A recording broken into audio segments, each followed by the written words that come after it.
The day we've all been waiting for is finally here. The trailer for The Mandalorian Season 2 has finally dropped, and it has revealed some incredible new details about the Mando's journey in Season 2. So I'm going to break down everything we know about The Mandalorian Season 2 trailer, including some awesome connections to the Clone Wars, Rebels, Jedi Fallen Order, and the Star Wars novels. So before we get into it, make sure you absolutely force crush the subscribe button for more awesome Mandalorian Season 2 content. The trailer begins with the Razor Crest flying over an unknown gas giant with a small moon nearby. I did see a lot of you guys saying that this was Yavin Prime and Yavin 4, but I don't think so because Yavin Prime is more of a reddish color. There is also a bluish green moon very close by, which would be Yavin 4 if this gas giant is Yavin Prime, but for now I'm not too sure. It could also be Endor and the Forest Moon of Endor, since they are both very similar in color to the two we see here, and we know The Mandalorian Season 2 is only set about 5 or 6 years after the Battle of Endor. The Razor Crest also does appear to be slightly damaged in this shot, with its cargo door stuck open, so maybe it has to land somewhere quickly for repairs.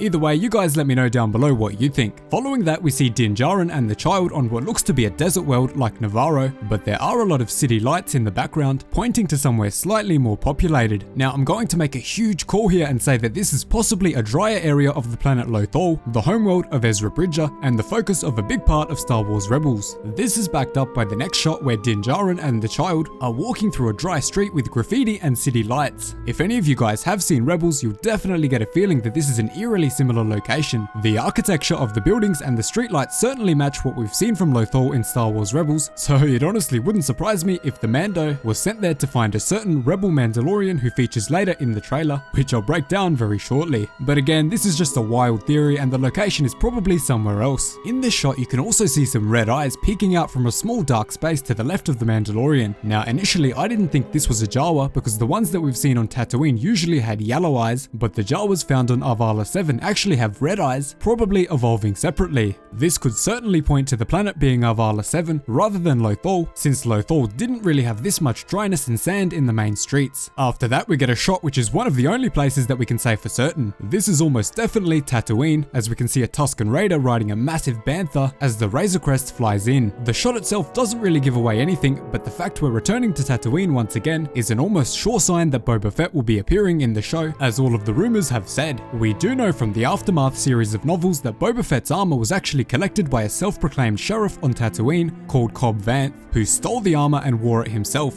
Because of this, the first time we see Boba Fett's armor, it will almost certainly be worn by Cobb Vanth, and maybe he'll have a classic Western showdown to take it back from the imposter. Either way, let me know how you think they will introduce Boba Fett in The Mandalorian Season 2. In the next shot, we get an absolutely massive scene where Din Djarin is piloting the Razor Crest above an icy world. Initially, most of our minds would have gone straight to Hoth, which is definitely still a possibility, but more likely, I think this is Ilum from the Clone Wars and Jedi Fallen Order. For those of you who don't know, Ilum is a sacred Jedi planet that was used by the Jedi Order for many generations to gather kyber crystals which powered their lightsabers. It was later invaded by the Empire, who mined the entire world for kyber crystals to power the Death Star, and after that it was further destroyed when the First Order took control of it and turned it into Starkiller Base. Starkiller Base was of course destroyed in The Force Awakens, but The Mandalorian Season 2 is set many years before that, so it's definitely possible. Those of us who have watched the Jedi Younglings Clone Wars arc and played through to Ilum in Jedi Fallen Order will probably feel that this place is very familiar to the starting zone, where you have to navigate through rocky terrain to reach the sacred Jedi site. As for within The Mandalorian Season 2 itself, I really think that Ahsoka or some other Force user is going to teach the child the ways of the Force, which of course includes scavenging for your own kyber crystal and building your own lightsaber eventually. The child may still be slightly too young and too short to even hold a Shoto lightsaber like Yoda's at this point, so maybe he collects his crystal and wears it around his neck like Lyra in Rogue One. It is said that wearing a kyber crystal around your neck can have protective properties, so maybe the child wears it along with his other necklace. The look Din Djarin gives Baby Yoda looks like he's reassuring him that everything is going to be alright, almost like he's just about to enter the ice caverns of Ilum to search for his crystal. Again, if you haven't seen the Clone Wars, when a youngling Jedi searches for their crystal inside the caverns, they only have until the star sets on the planet, or the ice barrier covering the entrance will refreeze, trapping them inside. After this, we cut straight to a fishing platform on the water world that we saw in the leaked photos. This confirms that it is definitely not Kamino like a lot of people originally thought. Although I don't remember seeing too many above water platforms in the Mon Cala Clone Wars arc, there are a ton of Quarren and Mon Calamari working on these docks, which are the native species of the planet, making it very possible that this is Mon Cala. For those of you who don't know, Mon Cala is a water that has a very long and rich history, including many underwater battles during the Clone Wars, becoming home home to Jedi survivors after the Great Purge, and also a major production site for Rebel Alliance capital ships, which are often converted from building towers on Mon Cala.